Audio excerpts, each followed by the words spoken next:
Hello, good afternoon. My name is Larissa Wiltshire and I am a member of the class of 2021 at the University of the West Indies, Mona. Today I will be presenting a literature review on Article 1 based on the Special Healthcare Needs for the Pediatric Dentistry course. Article Information. The title of the article is Medical, Nutritional, and Dental Considerations in Children with Low Birth Weight. The authors are Susan O'Connell, Anne O'Connell, Elaine O'Mullane, and Hilary Hoey. The name of the journal is Pediatric Dentistry, Volume 31, Number 7, page 504 to 512. The date of the publication is December 2009. The type of article is a literature review.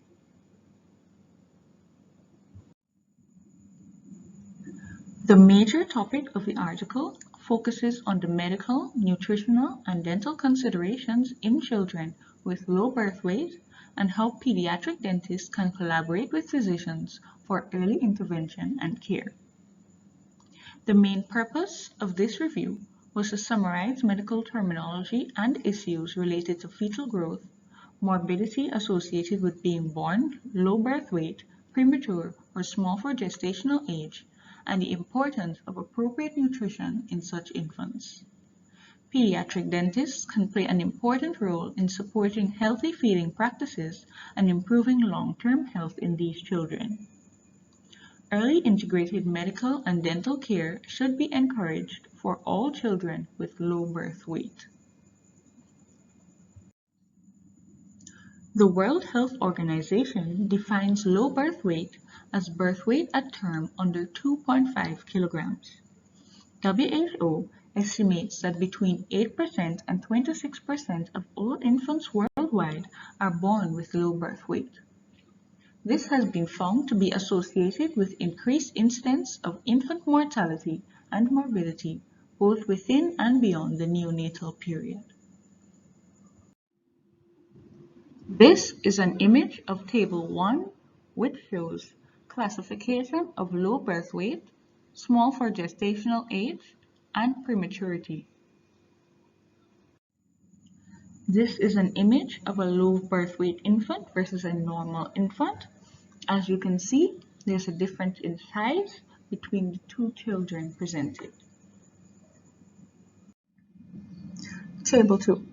Maternal risk factors associated with low birth weight, small for gestational age, and prematurity. Certain maternal factors put persons at higher risk.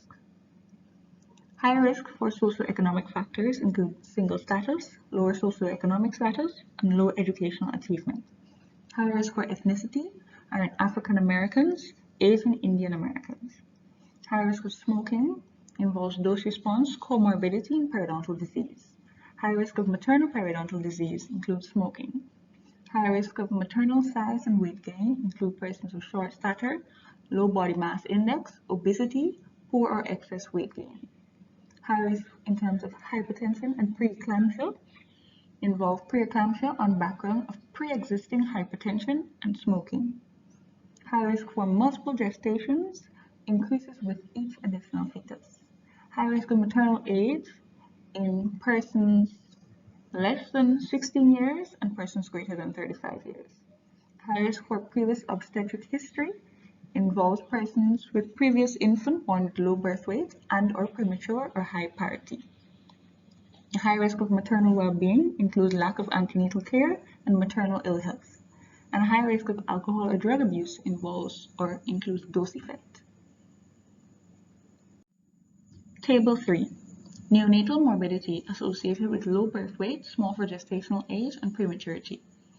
Early problems of respiratory distress syndrome can lead to late complications of chronic lung disease. Early problems of necrotizing enterocolitis can lead to late complications of shortcut syndrome, malabsorption, and delayed feeding. Early problems of cholestatic liver disease could lead to late complications of chronic liver problems and malnutrition. Early problems of interventricular hemorrhage or hypoxic brain injury could lead to late complications of cerebral palsy, learning disability, hydrocephalus, seizures, and behavioral problems. Early problems of sepsis could lead to late complications of delayed introduction of feedings, prolonged hospitalization, and increased risk of other complications. Early problems in the sensorineural area could lead to late complications in hearing and visual impairment. And early problems in other areas such as hypothermia, hypo or hyperglycemia, and electrolyte disturbance could lead to late complications of delayed introduction of optimum nutrition.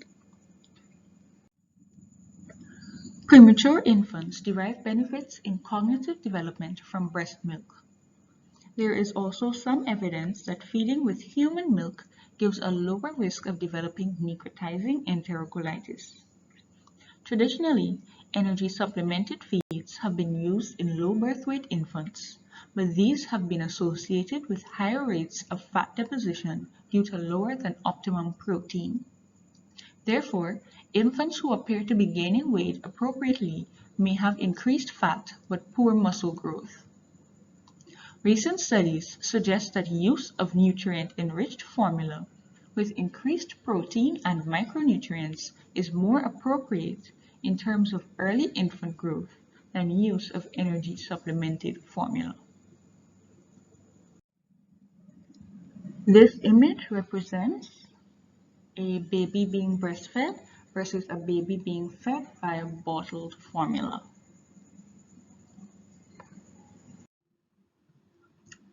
It has been found that 0 to 2-year-old children who rapidly catch up in growth are heavier, taller, and fatter at 5 years old than other children. Children who exhibit lack of catch-up growth constitute a high-risk group for persistent short stature. For this reason, growth hormone is given to small for gestational age children who fail to catch up in height by 4 years old. A child is twice as likely to be an obese adult if obese in childhood. An increased frequency of sugar consumption and between meal snacking sugars has been reported in premature low birth weight infants compared with children born full term. Usually, it is inappropriate feeding practices such as using non-milk products in bottles during sleep that lead to early childhood caries. Oral discomfort due to established caries can also interfere with adequate food intake. This is an image of early childhood caries. As seen in the picture, some of the tooth surfaces have incipient or cavitated carious lesions. Oral clearance and good oral hygiene should be advised following food consumption. Mechanisms by which low birth weight or prematurity could lead to enamel defects include poor bone mineralization, reflecting deficiencies of calcium and phosphate, low immunocompetence, and maternal undernutrition during pregnancy. A recent systematic review found no reports of a relationship between low birth weight and caries development.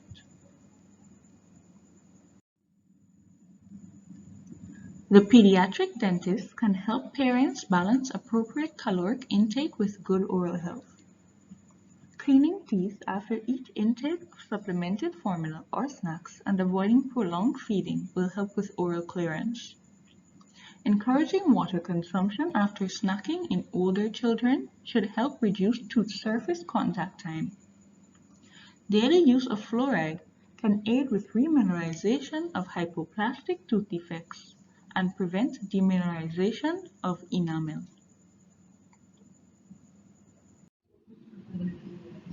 Conclusion: pediatric dentists should be aware of this special group of children and provide appropriate care during infancy, childhood, and adolescence.